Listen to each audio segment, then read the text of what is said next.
What up, y'all? It's the Kid Ríez, and today we are back with another video, but this time we're talking hip-hop. Does J. Cole apologizing to Kendrick Lamar mark a new era in hip-hop?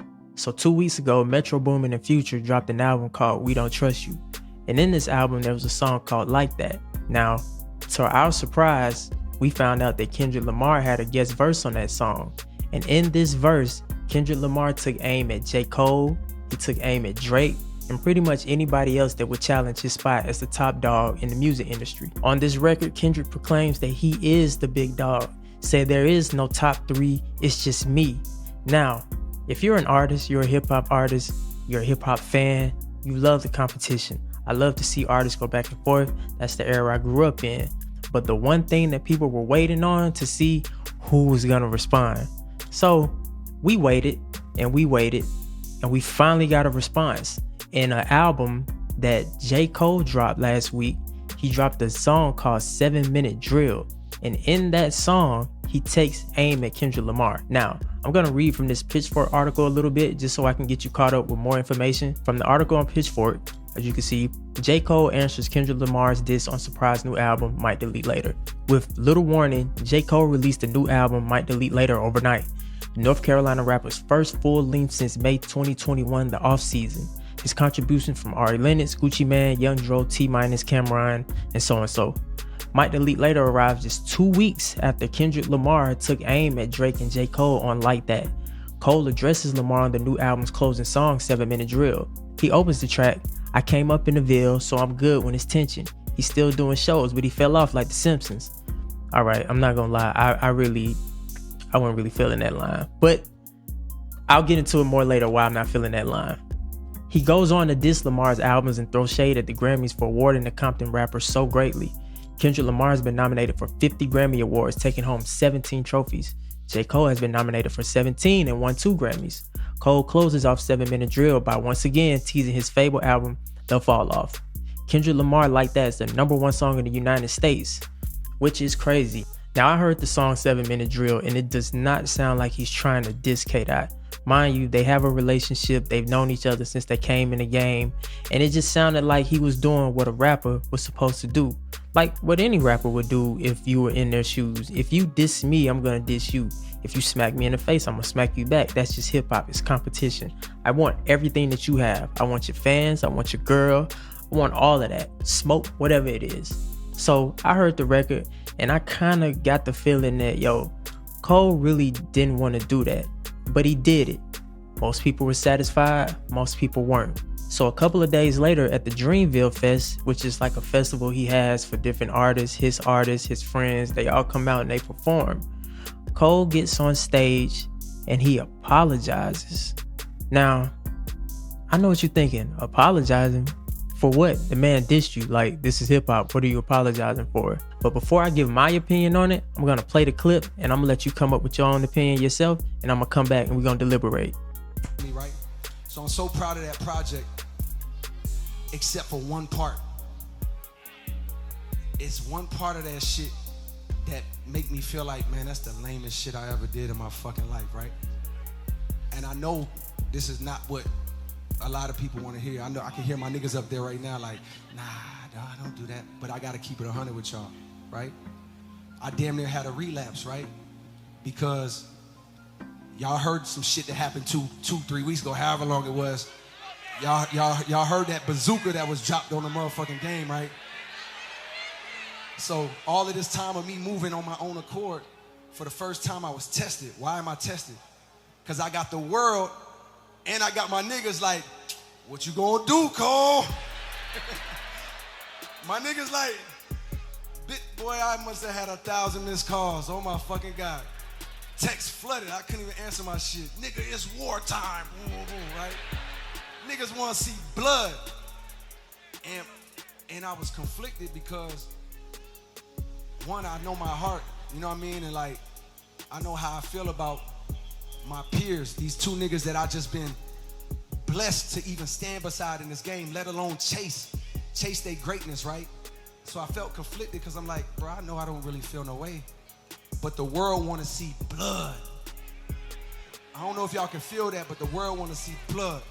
So I say all of that to say, in my spirit of trying to like get this music out, I ain't gonna lie to y'all, I moved in a way that I feel spiritually feel bad on me. Like I try to like jab my nigga back and I try to keep it friendly, but at the end of the day, when I listen to it and when it comes out and I see the talk, that shit don't sit right with my spirit. That shit make me feel, that shit disrupts my fucking peace. So what I wanna say right here tonight is, in the midst of me doing that and in that shit, trying to find a little angle and downplay this nigga's fucking catalog and his greatness, I want to say right now tonight, how many people think Kendrick Lamar is one of the greatest motherfuckers to ever touch a fucking microphone? Dreamville, y'all love Kendrick Lamar, correct? As do I. So I just want to come up here and be like, publicly be like, bruh, that was the lamest, like goofiest shit. And I say all that to say, it made me feel like 10 years ago when I was moving incorrectly. And I pray that God align me back up on my purpose and on my path. You know what I mean? I pray that my nigga really didn't feel no way. And if he did, my nigga, I got my chin out. Take your best shot, I'm gonna take that shit on the chin, boy. Do what you do. You know what I mean? Like, all good. Like, it's love. And I pray that, y'all are like, forgive a nigga for like the misstep, and then I can get back to my true path. Cause I ain't gonna lie to y'all, past 2 days felt terrible. Like, it let me know how good I've been sleeping for the past 10 years. So all of that to say, man, I wanna now perform the song that's a reminder to me of getting back on the right path and getting in tune with God. And the name of the song is called Love Yours. I wanna do that for y'all right now. Now, to get on stage in front of your fans and to apologize to this man for coming out of pocket because you yourself felt like you were doing too much is a big move. It's a level of maturity that we often don't really see a lot in hip hop. You know, in hip hop, it's a very competitive sport. It's a contact sport, right? So rarely do you see an artist of J. Cole's caliber come in and wave the white flag and say, I don't want no parts of it. Now, there were certain parts in that diss record where he downplayed Kendrick's discography. And I think that's where he felt like, yo, I'm being fake. How can I come out and say that To Pimp a Butterfly was not a beautiful album? How can I come out to say that Good Kid, Mad City was overrated? You and I both know that neither one of those projects were overrated or not worth the praise, because they were. Kendrick is one of the top dogs in the game. But let's not get it confused like J. Cole pen don't need to be respected, because it does. I vividly remember going to J. Cole's first show here in Atlanta. It was at the Loft, right next to Center Stage. And I don't know how I ended up backstage, but I ended up meeting Young Guru that night. And I ended up on stage with Cole as he was performing Friday Night Lights. I respect what he did, but like he said, I can't come out here and say this and that about this man when I know it ain't true. Plus, the relationship that they have now, whether they still have that relationship now, that's yet to be seen. But I felt what he was saying when he said, yo, I cannot in good faith say this about this man when I know what type of work he's done, what type of person he is. I probably still would have just stood on business. Like, I'm not about to apologize. I don't feel like you should. You know, I come up in an era where we do the battle raps. We have the raps and we go against people. And I've said some things, I've had people say things against me, but it's never came to a point where it's like, okay, after this, we're gonna see you outside, I'm gonna do something. Like, it's never like that. It's all about the craft and it's all about the art. Now, as you can imagine, the industry has been in shambles since this man has came out and just simply apologized to one of his friends for his diss record. And let me tell you, everybody has something to say. As a matter of fact, one person that has a lot to say about what Kendrick and Drake and J. Cole is going on is Suge Knight. Now, you and I both know who Suge Knight is. He was the founder and CEO of Death Row Records back in the 90s, one of the biggest rap labels in the game back in the day. Dr. Dre, Snoop Dogg, Tupac, you know him, I know him. And he also had something to say about this. Now, it might be a little biased because he's from the West Coast. Kendrick is from the West Coast. And you know, the West Coast stick together, West. But let's check out what Suge Knight had to say. I'm going to play this clip and I'm going to come back and we're going to deliberate. Kendrick Lamar. Kendrick. He the only motherfucker with a cigar. J.Cole, you supposed to say what you mean what you say. To be the best, you gotta beat the best. This is a contact sport. As we used to say back in the day, if you don't want to be a gangster rapper, go be R&B. West Coast, stand up. It's a victory. Kendrick Lamar is a real motherfucker from the hub. He really from there, and everybody gonna ride with him. J. Cole, with that attitude, we'll still be in slavery. Remember, to be the best, you gotta beat the best.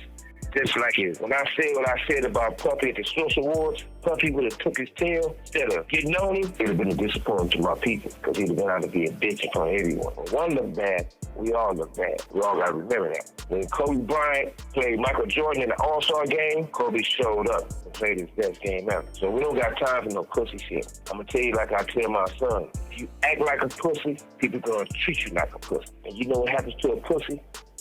A pussy gets fucked. This is a contact sport. Contact sport. Can't handle a field of tackle, down a flag. Kendrick Lamar, woo, West Coast, yeah, I'm smiling.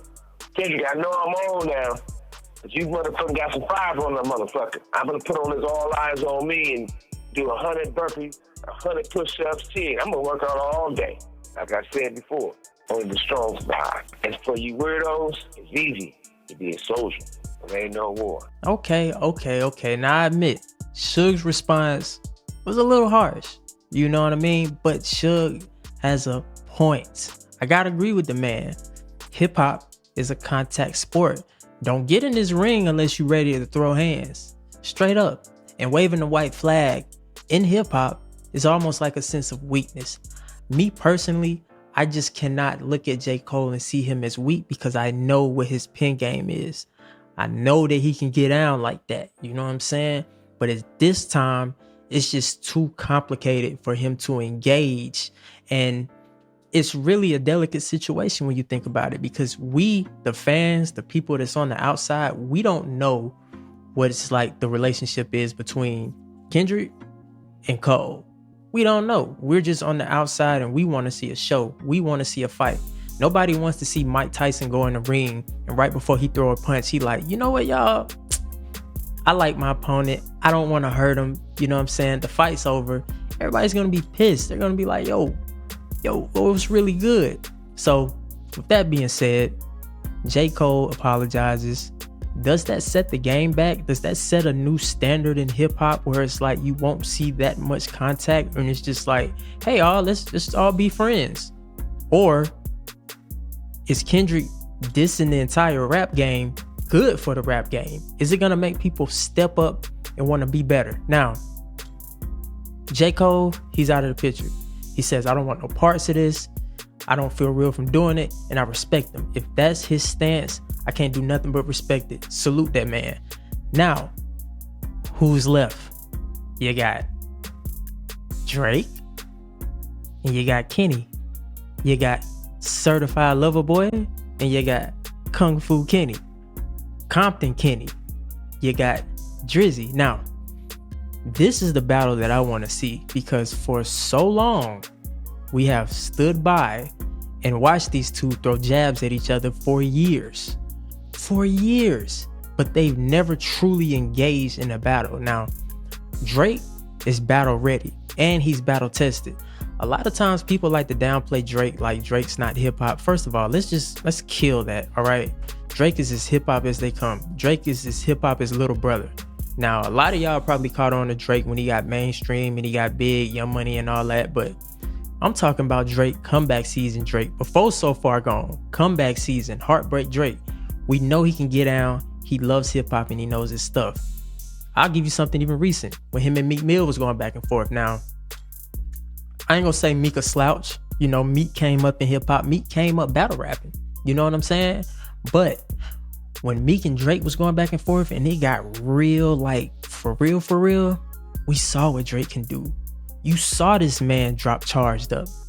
You saw this man drop Back to Back. You know where you were when you heard Charged Up. And then he came back with Back to Back. It was crazy. A big moment. So I'm honestly kind of baffled that we haven't heard anything from Drake yet. Now, knowing Drake, he got something in the cut, and you probably will hear from him because he's very calculated. He's not just gonna let this slide. So now that it's Drake and Kendrick, the entire conversation turns to these two guys. Now, I agree, Drake is a big artist. He is what you would consider a pop artist. Anything that he drops is gonna go, it's gonna sell, it's gonna fly off the shelf, right? But I keep trying to remind people that Drake is hip hop. As I was searching the internet today, I came across some new information about the Drake beef. Drake actually didn't show up to the Dreamville festival because he felt like it would have been kind of weird. I mean, and it really would when you think about it. If Cole is on stage apologizing, but you have Drake in the back that's like, well, I don't feel like that. Like, I'm going at this nigga. I don't really care. You feel me? So today, this picture leaked, and it's a whiteboard. Now, this whiteboard clearly, or it must be backstage at one of Drake's shows, and this is what they read as they go to and from stage. Now, I'm going to read it for y'all. It says, "The rap game will never be at peace. There will always be competition. And as long as there's competition, there will never be peace. Everyone wants to be the one." What Suge just say? What did I just say? It's the same thing. Hip hop is a competitive sport. Now, again, I'm not gonna hold J. Cole at fault for this because his relationship with Kendrick is something that we don't know. Maybe he really didn't want to diss. But I'm telling y'all this, when the time come, and it's coming soon, when the time come, Drake and Kendrick Lamar, this is gonna be like Jay-Z and Nas. Ether versus Takeover. Now, some of y'all might be saying, whoa, pump your brakes, my G, pump your brakes. No, this is gonna be like Takeover versus Ether. Now, maybe you're my age, maybe a little younger, but I remember when that Takeover and Ether beef happened. I went and bought Stillmatic just to listen to Ether. But at the same time, I love Takeover. Now, if somebody were to ask me today who won that battle, I gotta be 100% real, Ether. And maybe it was just because of the shock value of that, but when Ether dropped, oh my God, you had to be there. Ether was so cold that Jay dropped a record called Super Ugly, but he himself took it back. Now, maybe it was because he wanted to take it back, or he had people around him saying, yo, Jay, like, you going too far. But that's how scathing Ether was. And I'm hoping that we can get something like that from Drake and Kendrick Lamar. Now, this is good for hip hop. It's no different than boxing. It's no different than basketball. It's no different than football. And when you have two of the top competitors in the game going at it at the top of their game, because let's keep it real, Kendrick is at the top of his game, Drake is at the top of his game. And when you have these two going at it, this is great for hip hop. And I hope to God it make people step their pen game up and take this shit serious, like I take it serious, like Drake takes it serious, like Kendrick takes it serious, hell, even like J. Cole takes it serious, even though he did not want to engage in this battle. And I think it's for the best. So who y'all got? You got Kendrick on one side, Drake on the other side. Who you rocking with? I just want to see a good battle, and I want to see a clean battle. I don't want to see nobody fighting and in the streets getting jumped. We don't. Let's keep this thing clean. Let's keep it hip hop. And as always, ladies and gentlemen, it is the kid Ríez. I'll catch y'all next time and in my next video. And you know what to do. Until the next time you see me, right? You keep it carefree. I'll see y'all later. Peace.